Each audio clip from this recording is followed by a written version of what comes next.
जय श्री खाटू श्याम। स्वागत है आपका हमारे चैनल बर्बरीक लीला पर। आपके कोटि कोटि प्यार और समर्थन ने हमें एक बड़ा परिवार बना दिया है। इसके लिए मैं आपके दिल से जुड़ा हूँ। बाबा श्याम आपका हर मनोकामना पूर्ण करे और आपके जीवन में खुशियाँ भर दे, यही मेरी सच्ची चाहत है। आज हम आपके साथ एक ऐसी हृदय विदारक और चमत्कारिक प्रस्तुति लेकर आए हैं जो केवल एक कहानी नहीं बल्कि अटल विश्वास और धैर्य का जीवन प्रमाण है। ये दास्तान है एक ऐसे परिवार की जिनकी जिंदगी में सब कुछ सही चल रहा था। उन्होंने अपने सपनों को साकार करने के लिए एक बड़ा कदम उठाया, लेकिन किस्मत ने ऐसा पासा पलटा कि वे ऋण, हताशा और टूटे हुए सपनों के बीच रह गए। जब हर उम्मीद टूट गई, जब संसार के सारे द्वार बंद हो गए, तब कैसे हारे के सहारे बाबा श्याम ने अपनी अदृश्य कृपा बरसाई और उन्हें केवल संकट से नहीं निकाला बल्कि उनके जीवन को फिर से खुशियों से भर दिया। ये कहानी आपको विश्वास दिलाएगी कि जब मानव प्रयास विफल हो जाते हैं, जब हर राह बंद हो जाती है, तब भी बाबा श्याम अपने भक्तों के लिए एक नया मार्ग प्रशस्त करते हैं। इस गाथा के माध्यम से आपको बाबा की शक्ति और उनके अद्भुत चमत्कारों से रूबरू कराया जाएगा। तो अपने दिल को थाम लीजिए, क्योंकि यह कहानी आपको मंत्रमुग्ध कर देगी और आपके मन में बाबा श्याम के प्रति श्रद्धा को और भी गहरा कर देगी। तो बाबा का नाम लेकर शुरू करते हैं आज की कहानी। जय श्री श्याम। शहर की एक हलचल भरी बाजार में विजय और उनकी पत्नी शालिनी का एक कपड़ों का शानदार शोरूम था। उनका काम बहुत अच्छा चल रहा था। ग्राहक नियमित आते थे और उनकी दुकान की चर्चा दूर दूर तक थी। विजय ने सालों की मेहनत और लगन से यह मुकाम हासिल किया था।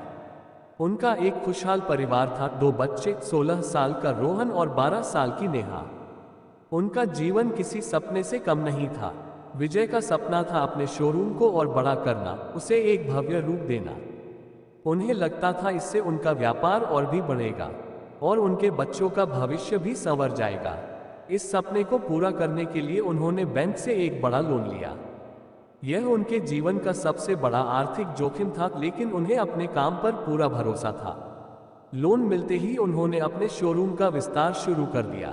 पुरानी दीवारें तोड़ी गई, नई नींव डाली गई और कुछ ही महीनों में उनका 40 फीट का भव्य शोरूम तैयार हो गया। नई लाइट्स, शानदार फर्नीचर, विशाल स्टॉक, सब कुछ प्रभावशाली था। उन्होंने बड़ी फैक्ट्री से उद्घाटन कराया और पहले ही दिन से ग्राहकों की भीड़ ने उन्हें विश्वास दिलाया कि उनका निर्णय सही था। लेकिन ये खुशी ज्यादा दिन टिक नहीं पाई।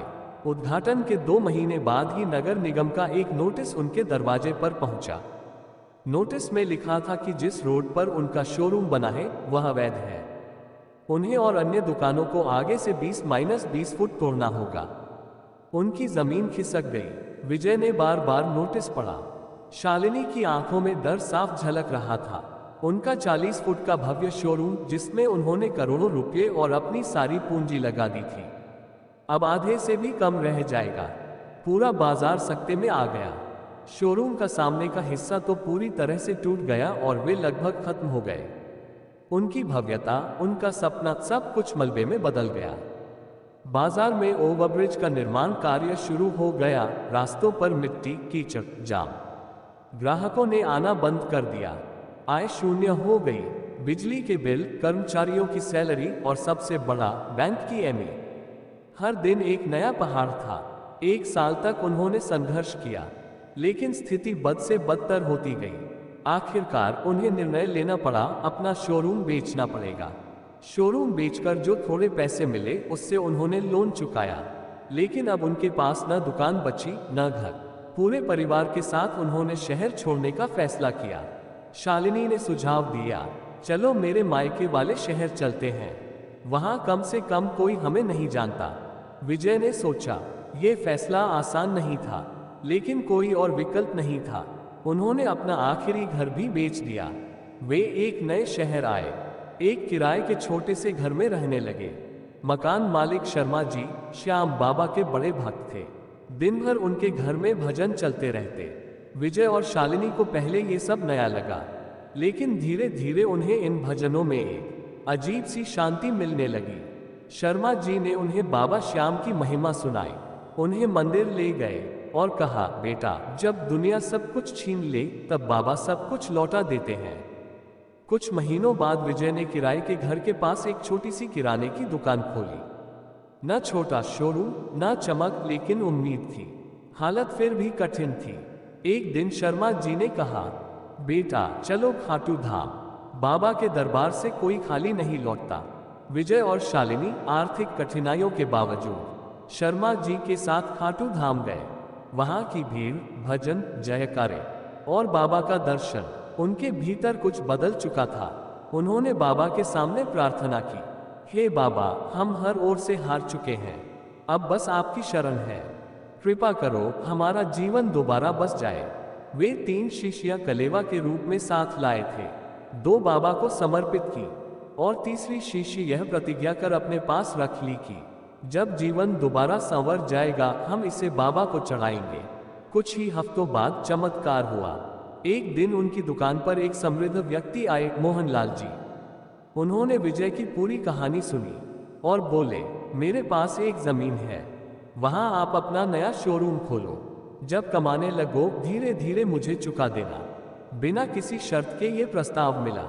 विजय और शालिनी की आंखों में आंसू थे। ये बाबा की कृपा थी। 1 साल बाद नया, भव्य और पहले से भी बेहतर शोरूम तैयार हुआ। बिक्री दोगुनी हो गई। पुराना घर भी उन्हें मोहनलाल जी की मदद से मिल गया। अब वे फिर से खुशहाल थे और इस बार पहले से कहीं ज्यादा। सबसे पहले विजय और शालिनी ने उस तीसरी शीशी को उठाया। पूरा परिवार खाटू धाम पहुंचा और बाबा के चरणों में वह कलेवा चढ़ाया। आंखों से आंसू बह रहे थे, लेकिन इस बार वो आंसू कृतज्ञता के थे। ये कहानी हमें सिखाती है, बाबा श्याम अपने भक्तों को कभी नहीं छोड़ते। जब दुनिया के द्वार बंद हो जाते हैं, बाबा श्याम नया द्वार खोलते हैं। सच्चा विश्वास, अटूट श्रद्धा और धैर्य, सबसे बड़ा चमत्कार इन्हीं से होता है। अगर आपको ये कहानी पसंद आई हो तो इसे लाइक करें, शेयर करें और हमारे चैनल बरबारी लीला को सब्सक्राइब जरूर करें। कमेंट में लिखें, जय श्री श्याम।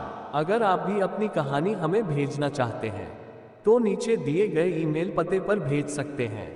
जय श्री श्याम। दोस्तों, कैसी लगी आपको खाटू श्याम जी की ये सच्ची घटना? दोस्तों, अगर आपको कहानी अच्छी लगी हो तो वीडियो को एक लाइक करें, चैनल को सब्सक्राइब करें, साथ ही बेल आइकन को प्रेस करें और कमेंट में जय श्री खाटू श्याम अवश्य लिखें।